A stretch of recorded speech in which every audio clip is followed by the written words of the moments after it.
Yes, ya. Sekali lagi bahwa ini tidak direncanakan seperti mungkin saudara rasakan tadi bahwa kita worshipnya panjang hari ini. Sekali lagi itu tidak direncanakan. Biasanya kita hanya 30 menit selesai. Tapi saya percaya this is something different, sesuatu yang baru, di mana pada saat Roh Kudus mengambil alih, ya kita sebetulnya punya dua pilihan. Kita tetap no Roh Kudus, you follow me, atau yes Lord, I will follow you. Nah, kita selalu akan berada di dalam hal-hal demikian. Ya, tidak selalu, tapi kita harus punya discernment pada saat tertentu dia mengambil alih. Ya, ingat saudara bahwa kita berada di dalam perjalanan seperti yang kita akan belajar hari ini, journey with God. Perjalanan. Nah, saya akan sedikit lebih cepat ya karena waktu. Ya, kita langsung masuk ke ayat yang pertama. Multimedia boleh dibantu. Yes, ini saudara. Nah, untuk beberapa minggu terakhir, paling tidak 2 minggu terakhir, Yesaya 43 ini merema sekali, terutama buat gereja kita. Kalau saudara ingat ya, beberapa kali kita mengutip Yesaya 43. Nah, ini saya ambil satu ayat saja dari Yesaya 43 yang luar biasa, karena berkaitan dengan kita bicara journey. Journey adalah sebuah perjalanan. Tapi sebelumnya begini saudara, perjalanan tidak akan pernah bisa terjadi jika kita tidak punya destination. Jadi journey itu tidak akan mulai kalau kita belum tahu destination. Hanya akan ada journey jika kita sudah tahu destination atau tujuannya. Begitu kita tahu tujuan, and then kita bisa mulai sebuah perjalanan. Dan di dalam perjalanan tentunya akan banyak kejutan. Nah, mari kita lihat Yesaya 43 ayat yang pertama saja. Ya, bahasa Indonesia dan di bawahnya ada bahasa Inggris. Menarik sekali.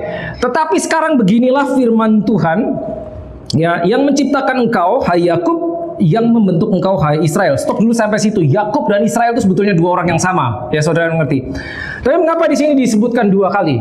Yang menciptakan engkau Yakub dan membentuk engkau hai Israel. Menciptakan dan membentuk itu dua hal yang berbeda. Yakub diciptakan, Israel dibentuk. Saudara diciptakan dari manapun kau lahir, backgroundmu apapun juga. Tapi pada saat saudara mengambil keputusan berjalan bersama Tuhan, titik itu engkau akan mulai dibentuk. Nah, apa maksudnya ya? Ini tidak sama. Nah, pada saat Tuhan membentuk kita, itu telah dimulai yang namanya journey. Journey itu kita selalu tadi saya sudah sampaikan punya dua pilihan. Kita memaksakan diri memegang kendali, atau Tuhan, engkau yang memegang kendali. Kita memberikan kendali buat dia. Kita mau mengendalikan diri sendiri bisa? Bisa. Dia tidak akan memaksa. Karena begitu kita lahir baru, dia tidak akan mencabut kehendak bebas kita. Nah, ini yang kita perlu ingat ya. Ya, Tuhan menciptakan engkau, tapi juga Tuhan membentuk engkau. Jadi diciptakan jadi manusia, habis itu masuk perjalanan, journey itu telah mulai dibentuk. Dan mungkin saudara kan bertanya, dibentuk jadi apa lagi? Saya sudah jadi manusia sempurna, normal. Di mata Tuhan berbeda, saudara. Ya, makanya di sini dilihat created and formed, dua hal yang berbeda. Oke, lanjutnya, jangan takut. Wah, ini luar biasa. Jangan takut. Kenapa langsung dia bilang jangan takut? Karena Tuhan tahu kita gampang takut, saudara. Nanti kita akan belajar mengapa. Harus ada kata jangan takut. This is amazing. Nah, kalau saudara, saya sendiri pribadi tidak pernah menghitung, tapi di Alkitab ternyata ada 360 kali kata jangan takut. Seakan-akan setiap hari dia berkata jangan takut, jangan takut. Every single day. Jadi itu seperti trademarknya Tuhan. Ibaratnya kalau hari ini dia muncul di hadapan saudara, ya, di hadapan saudara, kemungkinan kita nggak tahu persis, kemungkinan the first statement yang akan dia sampaikan adalah jangan takut. Itu seperti trademarknya Tuhan. It's all over your Bible ya. Jangan takut. Kenapa? Sebab aku menebus engkau. Aku telah memanggil engkau dengan namamu. Engkau ini kepunyaanku. This is amazing. Pada saat Tuhan menyatakan engkau milikku, itu kayak saudara dikasih seal. Dikasih seal. Makanya kita tahu kita lahir baru, kita menerima Holy Spirit. Holy Spirit itu seal. Seal itu tanda. Tanda itu menyatakan kepemilikan. Seperti saudara memiliki benda, saudara diberi nama, itu menandakan bahwa itu milik saudara. Engkau kepunyaanku. Dan pada saat ini yang ngomong Tuhan, itu berarti apa? Maksudnya begitu sesuatu ditandai menjadi miliknya, yang lain nggak boleh ambil yang itu. Did you get this? Pada saat engkau distempel, engkau milik Tuhan, yang lain nggak boleh ambil hidupmu. Ini perlu perenungan saudara. Kalau enggak, ini mungkin akan jadi sesuatu yang cuman lewat begitu saja dan maknanya menjadi tidak terlalu dalam. Tapi sebetulnya this is amazing. Nah, kita buka dari ayat ini. Nah, kembali tadi kita bicara tentang berjalan bersama Tuhan journey. Kita hari ini memasuki tempat yang baru. Ini juga adalah bagian dari journey. Nah, sekali lagi journey kita akan memasuki perhentian-perhentian sebelum sampai ke tujuan akhir. Ya, nangkap maksudnya saudara, akan ada beberapa perhentian. Kalau saudara lihat di Alkitab, begitu banyak contoh orang-orang berjalan dengan Tuhan itu melalui beberapa perhentian. Ya, Abraham dipanggil dari keluarganya. Abraham, kamu keluar dari rumah bapamu ke negeri yang akan kutunjukkan. Dan saudara tahu cerita Abraham, dia berhenti beberapa kali, perhentian demi perhentian demi perhentian. Ya, Musa mengalami beberapa perhentian. Ya, dari dia lahir, dia disembunyikan, lalu dia menjadi tanda kutip diangkat jadi cucunya Firaun, lalu dia menjadi pelarian 40 tahun, habis itu harus kembali ke Israel, habis itu dipanggil Tuhan lagi untuk memimpin bangsa Israel keluar menuju tanah perjanjian. Banyak fase dalam kehidupan Musa. Itu contoh saja. Yakub pun demikian, dia harus lari dari Esau sampai kembali lagi sampai menjadi Israel. Ya, proses demi proses. Yusuf demikian pula, diberi mimpi, diberi vision oleh Tuhan, tapi dia harus melalui beberapa tanda kutip perhentian, berjalan bersama Tuhan, harus mengalami difitnah, dijual sebagai budak, masuk penjara, sampai akhirnya dia naik menjadi orang nomor 2 di sebuah negeri yang luar biasa. Perhentian demi perhentian. Masalahnya begini saudara, kita lahir baru semua kita. Ya. Kalau saudara lahir baru, saudara tahu saudara lahir baru, itu begini. Berjalan bersama Tuhan itu tidak otomatis. Mungkin ini mengejutkan beberapa saudara. Saudara menerima Roh Kudus, percaya Yesus. Roh Kudus diberikan, gini. Roh Kudus diberikan kepada diriku. Misalkan saya menerima Roh Kudus, tidak otomatis saya berjalan menurut tuntunan Dia. Enggak otomatis. Diberi Roh Kudus, menerima Roh Kudus, dan berjalan bersama Roh Kudus itu dua hal yang berbeda. That is the problem. Ya, tidak otomatis. Ya, sama saudara menerima urapan. Terserah saudara ditumpangi tangan siapa. Mungkin hamba Tuhan terkenal dari mana. Saudara menerima urapan, tidak otomatis saudara berjalan di dalam urapan. Itu dua hal yang berbeda. Itu ada next levelnya. Ya, tidak otomatis karena kita masih bisa kemana kita mau. Itu yang sering jadi problem. Ya, jadi ingat, berjalan bersama Tuhan tidak otomatis, tidak otomatis. Yes, kita lahir baru menerima Roh Kudus, tapi tidak otomatis. Titik itu kita berjalan bersama Tuhan. Nah, sekali lagi begini, pada saat kita berjalan dengan Dia, ya, Tuhan tahu tujuan di depan apa, Dia tahu. Kerap kali Dia memberikan itu kepada kita, sehingga kita memiliki yang namanya visi. Saya memiliki visi dari Tuhan. Saudara pernah dengar orang berkata demikian, bahwa nanti begini, masa depan akan begini. Itu visi dari Dia. Tapi untuk sampai sana kan kita harus melalui perjalanan. Yaitu tadi yang kita sebut, di dalam perjalanan itu ada beberapa perhentian. Dan disitulah yang namanya proses itu dimulai. Proses is very important. Manusia biasanya nggak suka proses. Ya, karena kita lebih berfokus kepada hasil akhir. Pokoknya akhirnya begini, akhirnya good, that's it buat kita gitu. Tapi Tuhan mungkin berbeda. Buat Dia yang namanya proses itu penting sekali. Mengapa? Karena di dalam proses itulah kita dibentuk, karakter kita menjadi semakin mirip sama Dia. Itu hanya bisa melalui proses, tidak ada ceritanya instan. Yesus sendiri menunggu 30 tahun sebelum Dia mulai ministrinya. Dia lahir, Dia harus menunggu 30 years, 30 tahun sampai Dia mulai pelayanannya Dia. Tidak mudah saudara. Diproses juga. Yesus pun diproses. Yes. Demikian. Nah, sekali lagi, tidak banyak orang yang mau diproses. Meskipun dia tahu, oke, kita harus mengalami proses, tapi tidak semua orang mau atau suka. Mengapa? Alasannya ini, saudara. Ya, next slide please. Ini nggak nyampe ini sepertinya controller. Nah, itu dia. Karena di dalam proses itu ada beberapa faktor. Ada yang namanya perubahan. Manusia nggak suka berubah. To be honest, karena nggak gampang. Betul kan, saudara? Kalau kita jujur.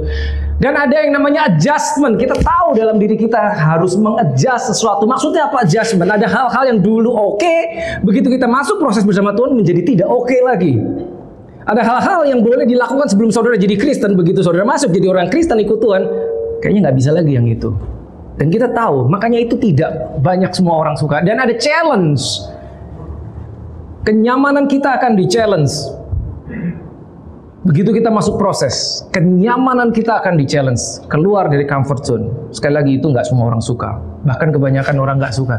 Dan ini yang paling nggak enak. Ada elemen of surprise, kejutan. Akan ada banyak kejutan-kejutan di tengah-tengah. Kecenderungan manusia normal adalah ingin tahu segalanya, betul kan? A sampai Z. Nggak suka kejutan. Karena begitu kejutan, gimana nanti kalau? Kita akan berpikir demikian. Bagaimana nanti jika pada saat saya menyerahkan kendali kemudi saya kepada Tuhan, tiba-tiba dia membawaku ke tempat-tempat yang aku nggak suka? Gimana gitu? Pernah kepikir itu, saudara? Yes Lord, Engkau yang pegang kendali, aku ikut. Tapi kalau dibawa ke kiri, saya maunya ke kanan Tuhan. Gimana? Kalau tiba-tiba Tuhan bilang, oke, aku akan membuat hidupmu menjadi demikian-demikian. Aduh, yang itu saya nggak suka Tuhan. Problem. Kita masih bisa nolak. Jadi kalau Tuhan misalkan hadir, Yesus sendiri hadir dan dia berkata, yuk ikut aku. Kalau saudara ditanya, mungkin 99% kita akan bilang, oh iya jelas saya ikut dong, dia Tuhan. Tapi jika itu benar-benar terjadi, jangan kaget kalau nggak semua orang bilang iya. Mengejutkan. Tapi itulah manusia, saudara. Itulah manusia. Dan di dalam proses ada waktu tunggu, nggak bisa instan. Tidak bisa, saudara. Ya, next slide please. Go to the next slide please. Oh lagi hang, oke. That's alright. Ya kita lanjut aja, nggak apa-apa. Nah, mengapa proses itu penting? Ya sekali lagi, proses seringkali nggak enak, tapi tetap penting. Begitu kita lahir baru, tadi saya sampaikan dari awal bahwa kita punya option. Kita mau menghidup diri kita sendiri, mau mengendalikan diri kita sendiri, atau ikut Tuhan. Terserah kita. Nah, tapi mengapa proses itu penting? To make sure, untuk memastikan that your character meets your calling. Anggap saudara. Seringkali kita bicara, oke, saya punya beban ini Tuhan. Kita bawa di hadapan Tuhan, saya terbeban untuk melakukan A, B, C, this ministry. Tapi panggilan is different dengan beban. Pada saat engkau tahu engkau punya panggilan, get ready. The next thing adalah proses. To make sure karakter kita match dengan panggilan kita. Maka itu penting sekali, itu nggak bisa di skip, saudara. Tidak bisa di skip. Yes, oke, next slide langsung, please. Nah, saya pernah share ini di doa pengerja, tapi mungkin belum semuanya tahu. Ada 4 jenis pintu. Maksudnya begini, saudara. 4 jenis pintu itu gini. Pada saat kita mulai berjalan dengan Tuhan, kita akan mengalami tanda kutip beberapa kejutan. Dia akan membawa kita ke perhentian-perhentian, ya, sebelum kita sampai ke destination. Nah, anggaplah perhentian-perhentian itu adalah pintu-pintu yang ada di depan hidup kita. Paling tidak kita bisa mengkategorikan 4 jenis pintu. Yang pertama adalah pintu yang bisa kita buka sendiri kapanpun kita mau.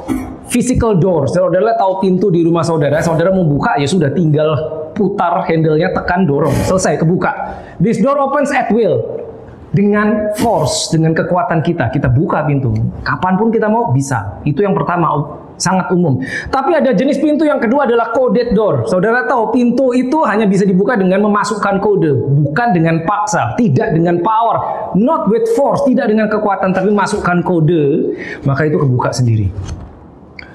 Contohnya, coded door adalah kalau di kitab Daniel, pada saat ada mimpi, saudara tahu ceritanya ya kan, di negeri itu rajanya punya mimpi, tidak ada seorang pun, bahkan seorang yang bijaksana pun yang sanggup mengartikan mimpi itu. Mimpi itu adalah pintunya. Bagaimana mengartikannya? Dia harus menerapkan secret code yang tanda kutip itu adalah wisdom dari tempat yang maha tinggi. Maka orang yang punya kode itu yang bisa mengartikannya, yang punya membuka pintu ini. Ini bisa terjadi. Saat Yusuf diberi mimpi, Tuhan hanya memberitahu dia mimpi adalah seperti apa. Dia melihat matahari dan bulan dan 11 bintang. Ingat ya saudara itu? Ya. Nggak dibilangin artinya apa, tapi dia tahu langsung artinya apa. Ya, it's a secret code. Ya, ini pintu kedua. Nah, pintu ketiga, ya, next slide please. Nah, door of faith. This is very important. Saudara akan jumpai ini. Di dalam perjalanan bersama Tuhan, saudara akan menjumpai ini. Atau door of presence. Pintu ini, ya, hanya akan terbuka jika kita sudah dekat ke pintu tersebut, ya. Kayak pintu-pintu yang umum sekarang di shopping mall atau di mana, di toko-toko itu kan saudara dari jauh pintunya ketutup toh. Saudara cari handle-nya nggak ada. Gimana bukanya? Nggak ada kode-kode untuk masukkan kunci, nggak ada. Tapi begitu saudara mendekat, pintu itu terbuka dengan sendirinya. Ini sering ya. Mungkin zaman dulu sekali nggak umum. Tapi sekarang sangat sering ya. Pintu kebuka sendiri, tapi begitu kita dekat. Makanya disebut the door of presence atau door of faith. Kalau dari jauh kita, pintunya nggak kebuka, mungkin terkunci. Kita nggak mendekat, maka kita akan terus mengira pintu itu tertutup. Padahal begitu engkau mendekat, itu akan membuka dan membiarkan engkau masuk. Dan ini menariknya, the door can sense your presence. The door doesn't ask you who you are. Dia nggak peduli siapa yang ada di depannya, pokoknya nyampe deket, buka. Dia nggak ditanya dulu, pintunya tidak akan bertanya, engkau dari mana, karaktermu bahkan seperti apa, ya, background pendidikanmu seperti apa, nggak akan ditanya. Begitu kita dekat, kebuka. Nah, apa contohnya? Saudara membaca Alkitab, saudara menemukan janji Tuhan. Ya, itu jenisnya ini. Itu jenisnya ini. Ya, saudara ingat cerita-cerita di Alkitab bagaimana ada orang-orang yang datang ke hadapan Yesus. Ya, seorang datang ke hadapan Yesus yang karena anaknya sakit, dia minta tolong datang kepada Yesus. Ya, tahu cerita itu kan? Ingat, ada seseorang seorang Romawi, hambanya sakit, dia datang kepada Yesus minta tolong. Begitu sampai dekat dengan Yesus, orang buta Bartimeus teriak-teriak pinggir jalan karena dia buta, sampai Yesus bilang bawa dia. Begitu dekat dengan Yesus, maka dia menerima mujizatnya. Seorang yang mengalami pendarahan 12 tahun, begitu dia dekat dan menjamah ujung jubah Yesus, maka dia menerima. Ya, within proximity, berada dekat, maka itu terbuka. Ya, door of faith.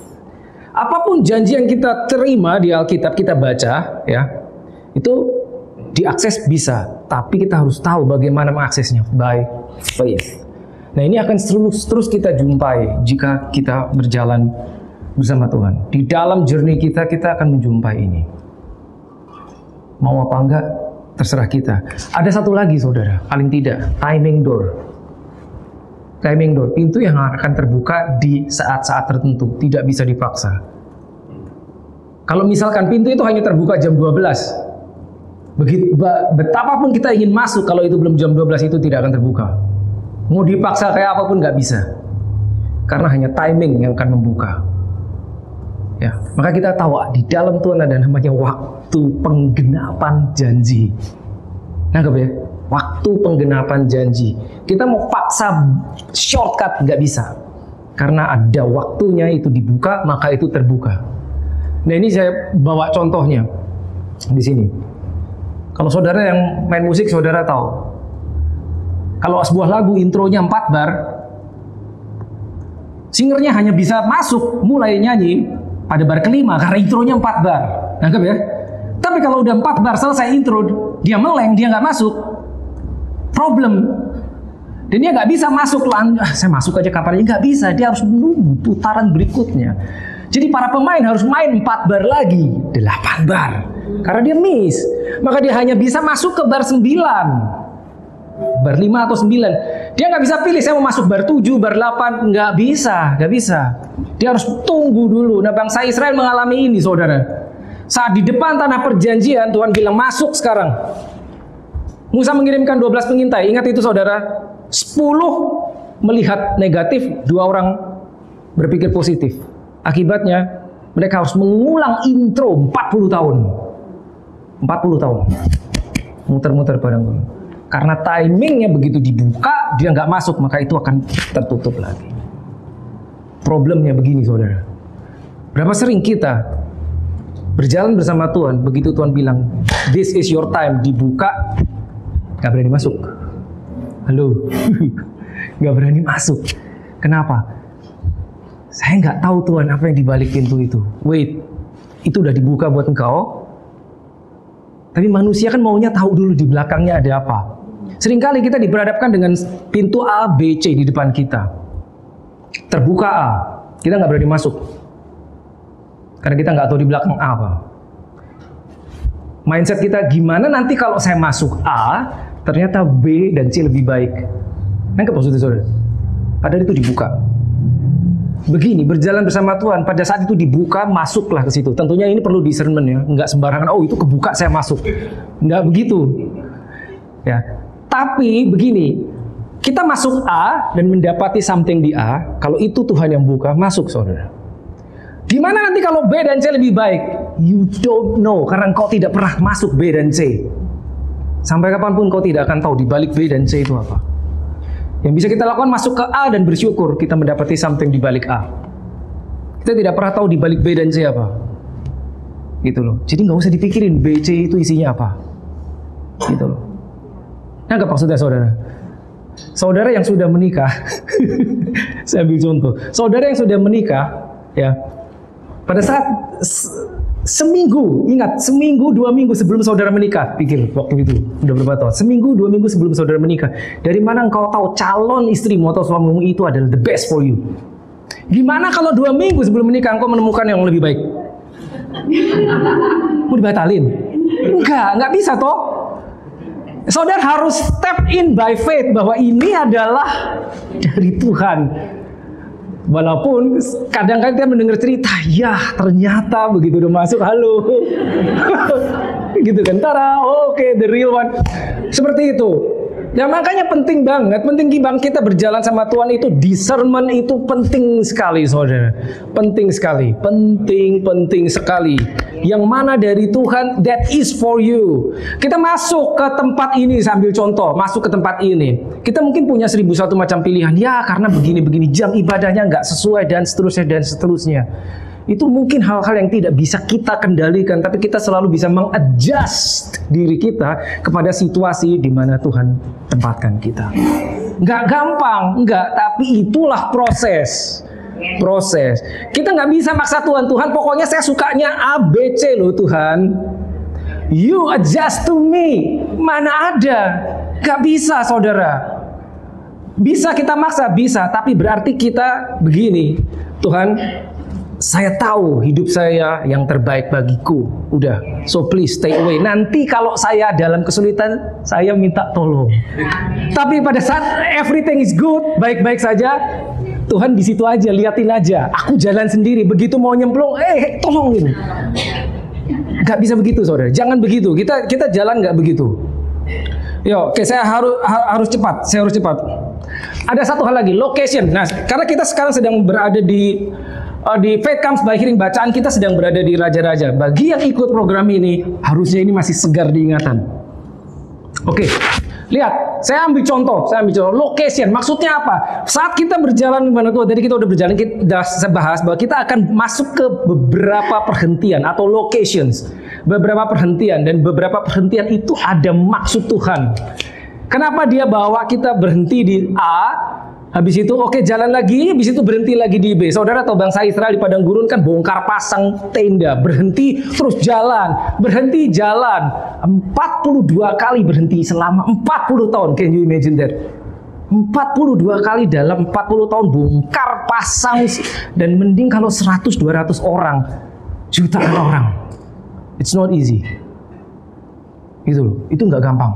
Oke, saya baca cepat karena ini cukup panjang. Menjelang saatnya, ini tentang Elia, Nabi Elia, ya dia sudah punya calon penerus orang namanya Elisa, dan dia sudah mendapatkan visi dari Tuhan bahwa dia akan diangkat. Berarti dia tahu dia nggak akan mati. Elisa juga tahu. Tapi sebelum dia diangkat naik ke surga, hidup-hidup ini yang terjadi. Menjelang saatnya Tuhan hendak menaikkan Elia ke surga dalam angin badai. Elia dan Elisa sedang berjalan dari Gilgal. Ingat ya, number 1, Gilgal. Oke. Berkatalah Elia kepada Elisa, baiklah tinggal di sini sebab Tuhan menyuruh aku ke Betel. Harusnya bukan Betel, Betel.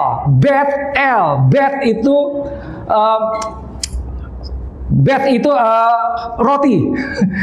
El itu Bet itu rumah, L itu God, El dari Elohim.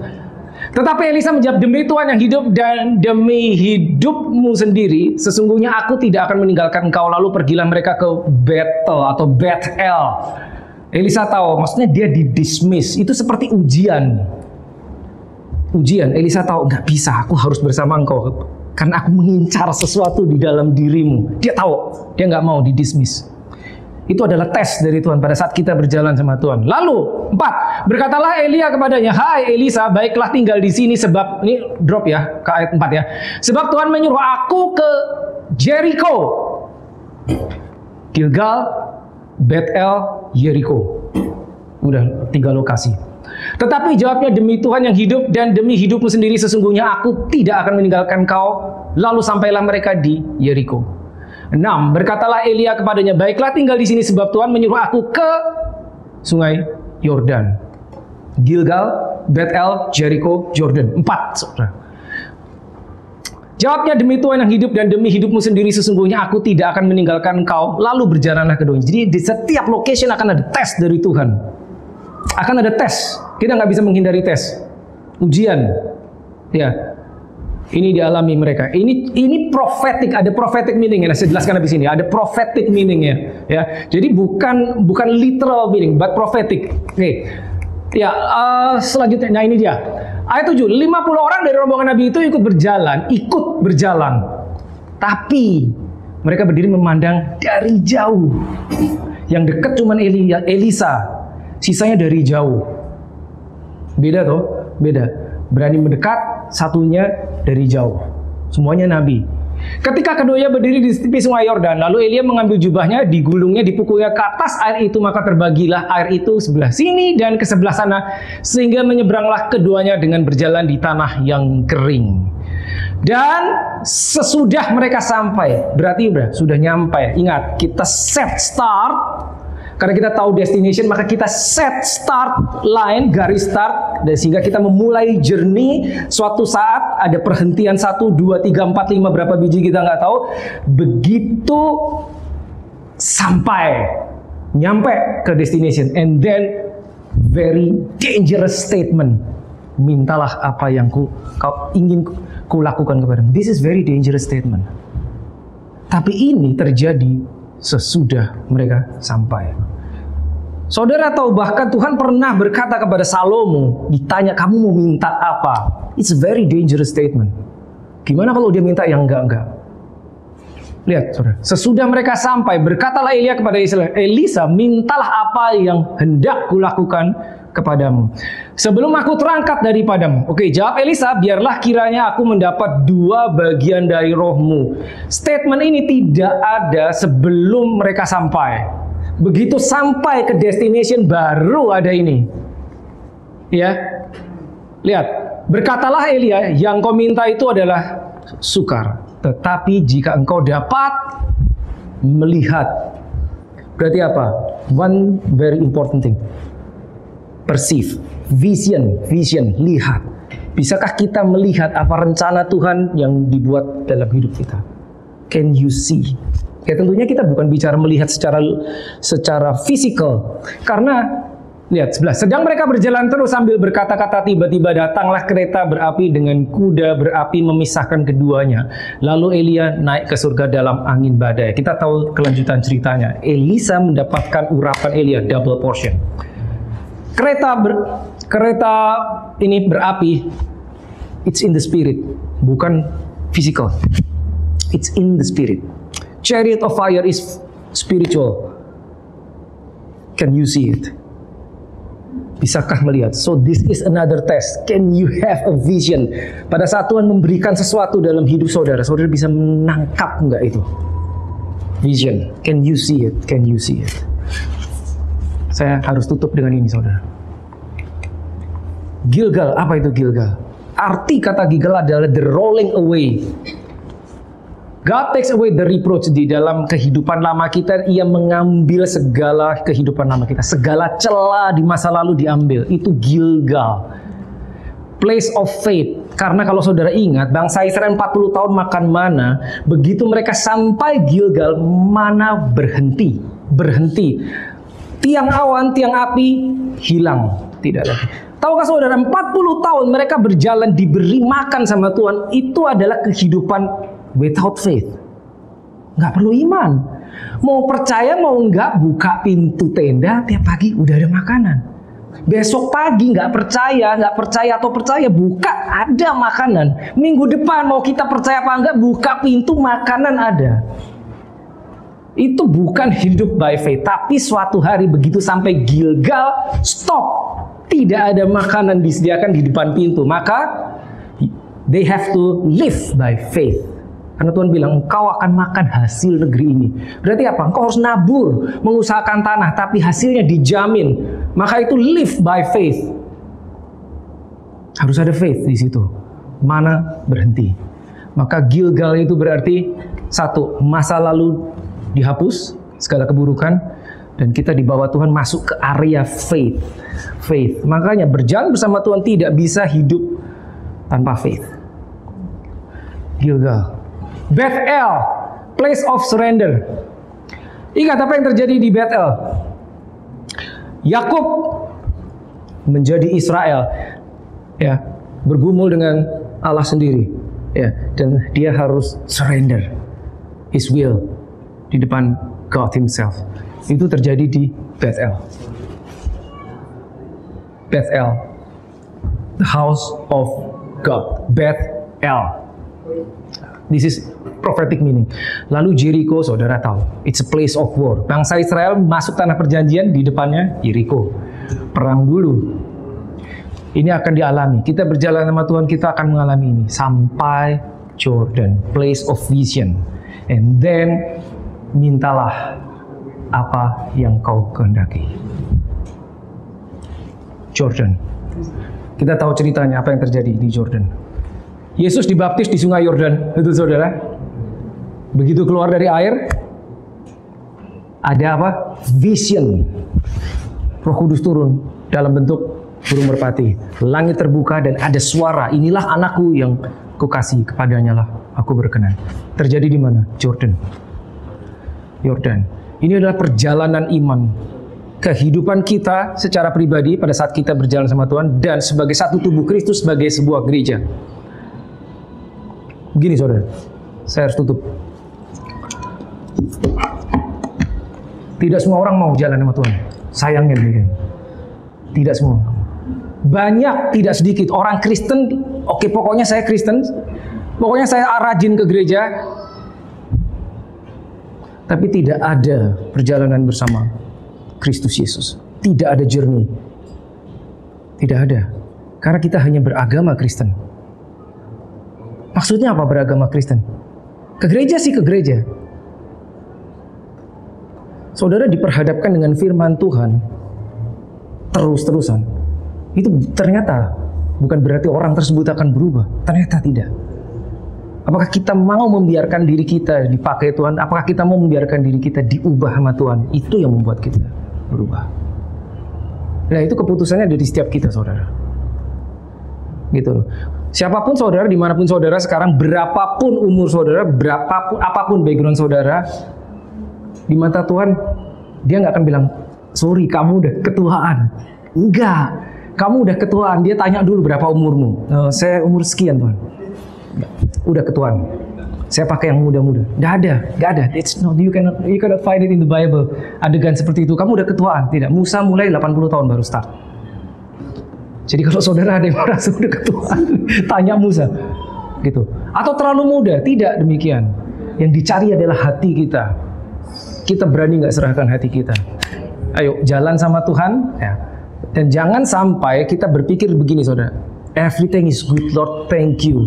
Hidup saya sudah baik-baik saja. Aku bersyukur Tuhan, Engkau memberkati hidupku. I live by grace. That is benar. 100%, maka sekarang aku diam dan hanya menikmati. Juga tidak demikian. Tidak. Kita bisa pasif. Kita pasif. Pasif itu nggak jalan, saudara. Tidak jalan. Gitu loh. Hidup baik, finance baik, keluarga baik, karir baik. Udah, diam aja. Pokoknya saya punya tiket ke surga. Saya selalu pakai istilah itu kan. Saya punya tiket ke surga. Pokoknya udah gitu aja. Udahlah, nggak usah ikut-ikut ini itu, nggak usah pelayanan, nggak usah apa, tidak usah ikut kegerakan, tidak usah berdoa untuk bangsa ini. Enggak, pokoknya kita punya tiket ke surga. Bukan itu, saudara, yang dimaui Tuhan. So, Tuhan menyelamatkan saudara. Sebetulnya tujuan utamanya bukan untuk memberi saudara tiket ke surga. No, it may shock you, bukan. Tapi supaya apa? Supaya dia mau saudara dimampukan untuk membawa surga turun ke bumi. Right now, in your time. Let us pray.